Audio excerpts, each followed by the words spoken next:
എന്നെ ജനിപ്പിച്ചതിനുള്ള പ്രതികാരമാണ് എൻ്റെ ഉമ്മാനെ ഞാൻ കൊന്ന് വീട്ടിയത് എന്ന് കോഴിക്കോട് നിന്ന് ലഹരി ഉപയോഗിക്കുന്ന ഒരു ചെറുപ്പക്കാരൻ പറഞ്ഞത് നമ്മളൊക്കെ വളരെ ഞെട്ടലോടുകൂടിയാണ് കേട്ടത്.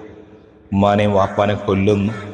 നമ്മൾ മക്കൾക്ക് വേണ്ടി യഥാർത്ഥത്തിൽ പല രക്ഷിതാക്കളും ജീവിക്കുന്നത്.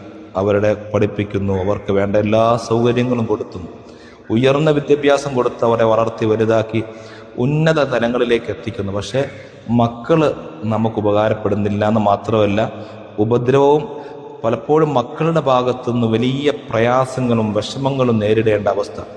ഓരോ ദിവസവും നൂറുകണക്കിന് ആളുകൾ പലവിധ വിഷമങ്ങളും പ്രയാസങ്ങളും പറഞ്ഞ് വിളിക്കുന്ന കൂട്ടത്തിൽ ഏറ്റവും പ്രധാനപ്പെട്ട ഒരു വിഷയം പറയുന്ന മക്കളുടെ സ്വഭാവം നന്നാകാൻ, അവരൊന്ന് നല്ലവരാവാൻ, അവർ ഞങ്ങൾക്ക് ഗുണപ്പെടാൻ എന്താണ് ചെയ്യേണ്ടതെന്ന് ചോദിക്കുന്നുണ്ട്. ഇന്ന് വെള്ളിയാഴ്ച ദിവസമാണ്. വെള്ളിയാഴ്ച രാവിലെ 1000 പ്രാവശ്യം യാ ബാക്കി എന്ന ദിക്ർ ചൊല്ലുക. എല്ലാ ദിവസവും യാ ബാക്കി എന്ന ദിക്ർ ദിവസവും 100 പ്രാവശ്യം പതിവാക്കുക. അള്ളാഹു മക്കളുടെ സ്വഭാവം നന്നാക്കി തരട്ടെ.